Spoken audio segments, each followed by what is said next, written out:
Hey class, this is Todd Frazee, and this is the S60-137 tutorial for the CAM portion of this class. And this particular part could be made in one operation, but with the tooling setup we have and the lathe setup we have, we're going to do this in two operations. So this might be your first two operation part. Now when we talked about when we modeled this part that the threads in SolidWorks, and indeed SolidWorks even gives a warning, are purely cosmetic. You do not want to use them for machining. So what's important is you have a cylindrical feature that's the correct diameter for the major diameter of the thread. Okay, so what we're going to do is we're actually going to go into our model and we're going to suppress the thread features, and we'll be left with the bosses and the chamfer that we need to use. And we're going to let the CAM software put in the parameters for the thread. Resultant of that in the thread tools. Okay, so we're going to go do that. We need to save. Just be aware of that if you come back and want to see those cosmetic threads for some reason, it's going to trigger a regeneration in the toolpath.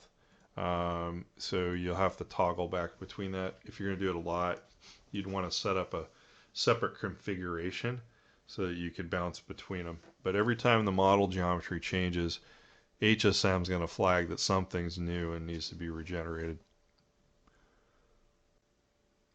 Okay, so we're going to start just like we've had with the past ones, but we're going to do two operations.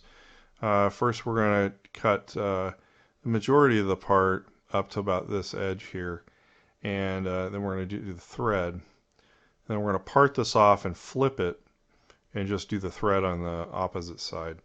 That way our thread will be nice and accurate to the center, and that with the tooling we have, we'd have to generate a healthy amount of clearance on the side, which would make this part wobble around when it was turned down to a small diameter. Okay, so we're going to have two operations. So you're going to, for this assignment, you're going to have two sets of setup sheets and a program to go along with each one, or vice versa. So we're over here in the CAM tab. We're in operations, and our first job we're going to create is going to be as if it's held by a long bar. And we're going to go to turning, and our comments are going to be S60-137 up 1 for the lathe, not lather. Okay, and we're going to go to, instead of relative box, of course we're cylindrical, and then we need to set our orientation for the stock to match our model. So we're not going to go based off front plane, we're going to go z-axis and x-axis, and we're going to select the end of our part, this point Z in the same orientation as lathe, and moves the highlight of the chuck to the correct orientation. Now we're going to scroll down, model front, and we're going to scroll back up to our stock. So again, it's going to be 0.25 minus 0.189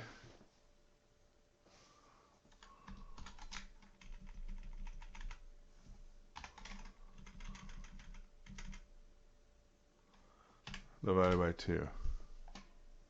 Okay, so you can put in the full algebraic equation in there, and it'll calculate it out for you. So we've got 30 thousandths 5/10 is the outside diameter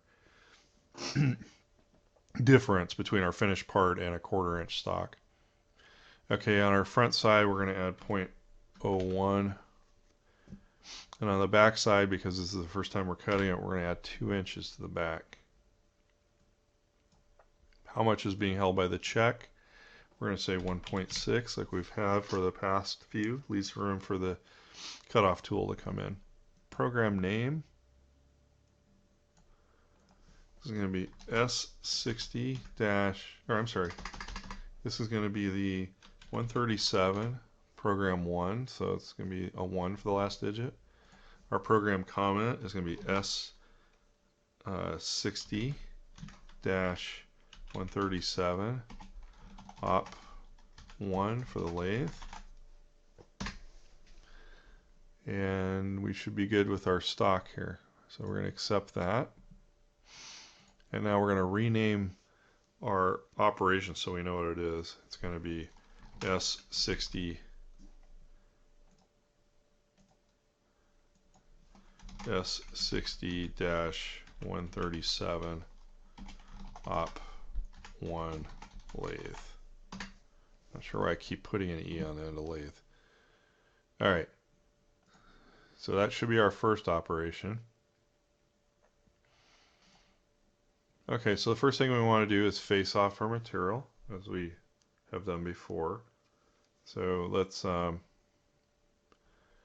in and we're going to do a turning operation. We're going to turn the face, and we're going to select tool 1 from our library.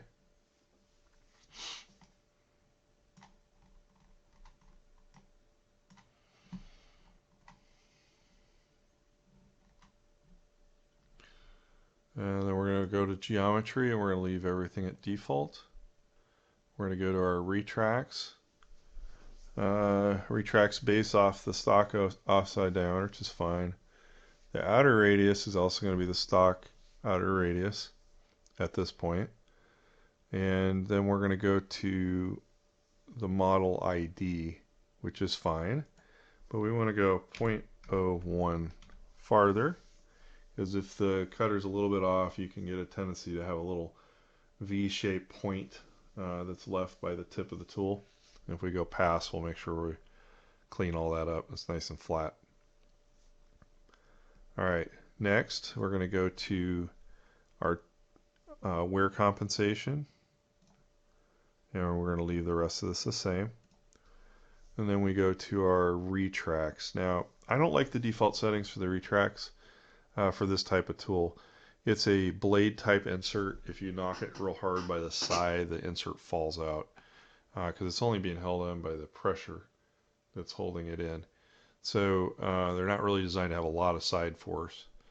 So we're going to change our lead-in entry to 90. So it's coming in 90 degrees to the part itself. And our lead out, we actually want to lead out differently. And again, I don't like this diagonal movement. It's probably okay, but typically I would put it at 0, which would be in line with the spindle. So we're going to retract away from the spindle because we're at the very face of the part.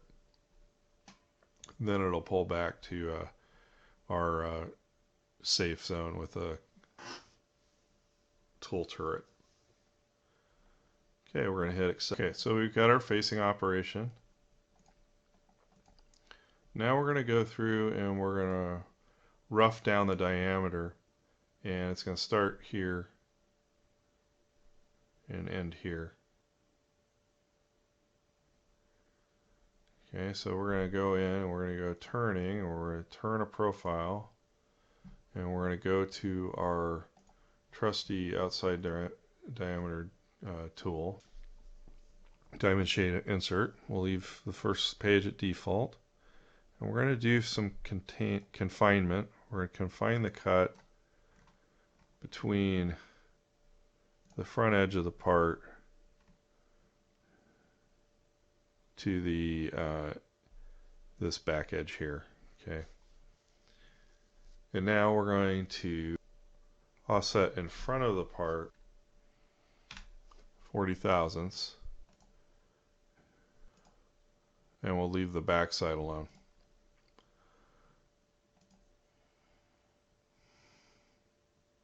We're going to go from selection, and we're going to pick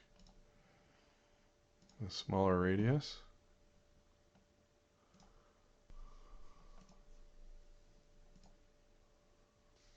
Okay, so we're going to have this cutter come on, clean up the face a little bit. It's going to do some roughing cuts, and it's going to come and cut the chamfer, cut across, and then ramp out. Okay, so let's move on to our next profile, which is going to be cleaning up this little fillet in the edge. So we're going to use a grooving tool for that. we need to take out the fillet that's left by the prior tool. So we're going to go in, we're going to do 2D turning, we're going to do a single groove, and we're going to select from our library the 1mm grooving tool that we used on a different part. And we're going to use that grooving tool to sharpen up this edge here. So we're going to go to grooves, and the groove we're going to select is here, down at the small diameter. And then we're going to go to our diameters. And now that we've turned this down, we can move our from stock OD for retract. We can move that to model ID. So we're getting a little bit closer to the part.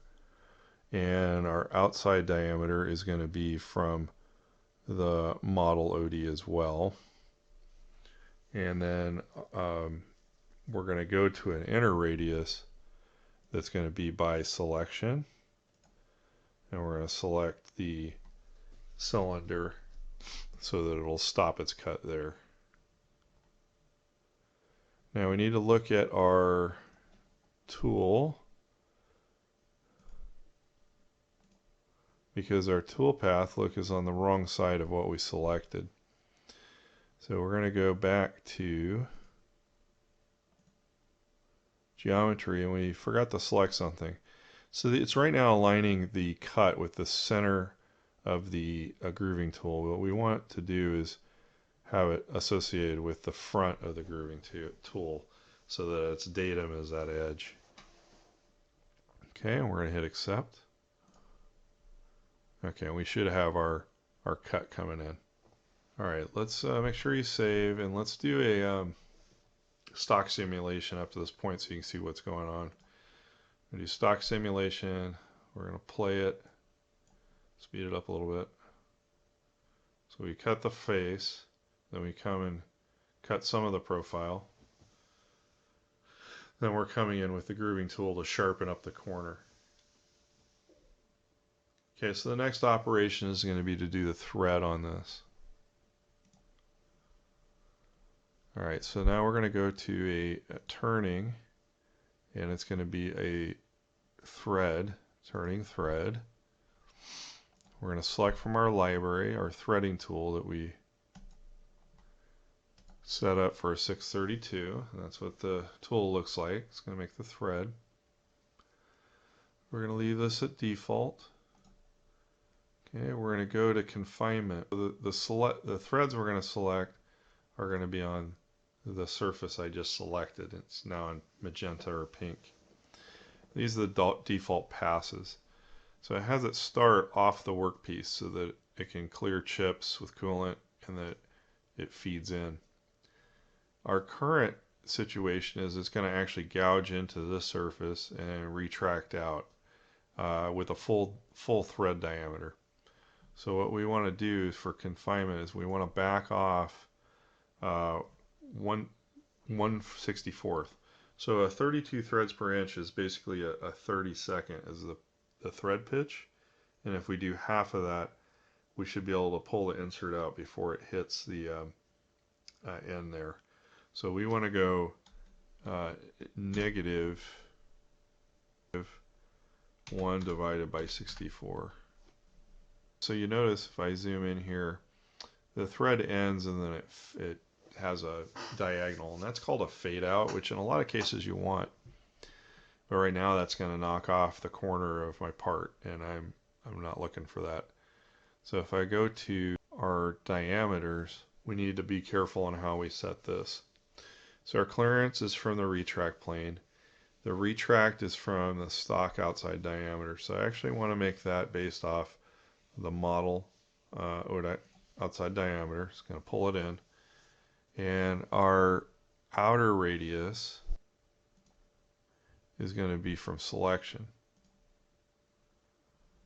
And we're going to select the same cylinder we used. So that's going to tell the software starting from with a thread. We go to the next tab, and we want to take out this little angled piece. So we're going to deselect the fade out thread, and that way when it's done with the thread, it's just going to pull straight out, we probably won't have a fully formed thread right up here against the end of the shaft, but that's okay. And we need to set these parameters. So right now it's set at 40 thousandths as our thread depth. That's way too much. Our thread pitch is correct. That's 32 threads per inch. And it's going to take 5 passes to get to that point. So what we need to do is calculate from the machinery's handbook what our thread depth is. Okay, so I already have it running. It's in your general resources. And remember, if you open it, you want to download it so that it opens faster. But on page 1844, we have the course thread series for UNC basic dimensions. And so we're looking at the 632, which has a major basic diameter of this. So let's get our calculator going. We're going to put in that value. So we're going to put in 0.138 is our starting point. And if we go over to the minor diameter of an external thread, so 632, the minor diameter of an external thread is 108 tenths. So we can take that value, copy that, go back in our calculator and subtract the difference. And that gives it to us in the thread depth in diameters. But what we're working in is radiuses. So we have 37 thousandths 2 tenths. We need to divide that by 2. Gives us 18 thousandths 6 tenths. So we're going to take that number and we're going to put it into HSM. Replaces this number. Okay, and if you look over on the right, our passes got a lot closer together and it's not going nearly as deep. Okay, last tab is our retractions. Full retractions fine. Feeding in this far is probably a little much, but we'll leave it and we'll hit accept. Okay, so there's our outside thread. Okay, so now our last operation for this side is going to be to part the material off. We need to cut this off so that it can be flipped over and then the opposite end is machined. So what we're going to do is we're going to go back to turning and we're going to do the turning part. Okay, and we want to pick in our library the same turning tool we've been using, the blade.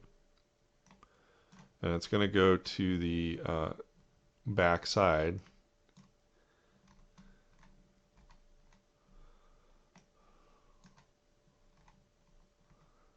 Okay, so our geometry we're going to leave alone. We're going to go from stock diameters on everything because we still have stock size out there. And we're going to go from model ID and we're going to go to 0.01 past because we want to make sure we cut past center. So 10 thousandths. I'm going to leave everything at default here and everything at default there. Okay, so we've now cut off what is the orange shape. So we've got this bell mouth shape. We'll have to machine that off on the opposite side when we flip it. Okay, so make sure you saved. And what we're going to do is we're going to copy all these operations to make operation 2. So highlight the job, which is S60-137 op1, and we're going to duplicate that by using the duplicate command. And we now have a copy of the same exact program. Now first we're going to change the setup. So we're going to edit this, and so we've parted off a piece. Okay, so the first thing we're going to do is we're going to call this op2 for the lathe. Okay, then we're going to truck on down here. Our radial stock offset, that can stay the same. Our front side offset is going to be 0. So we're not machining off anything from the face. It's already cut the length. And our backside offset is going to be 0. Alright, and then the amount that's in the chuck, we probably should hold on to about roughly half the part. So our overall part length is 900 thousandths. So let's put 400 thousandths in the chuck. Okay, so this shows where the chuck is. We're gripping on this outside diameter we've turned. There really isn't any stock from the edge I have highlighted back. The stock is sticking out here on the end. We should be changing this to model front. We want to change our origin to the opposite end of the part, and then that'll allow us to render the tool path and see it as if it's cut. It's technically a symmetrical part, so we could have just regenerated it without this step. So our program name is going to change. We're going to change it to 2 because it's the second program, and this is the second operation.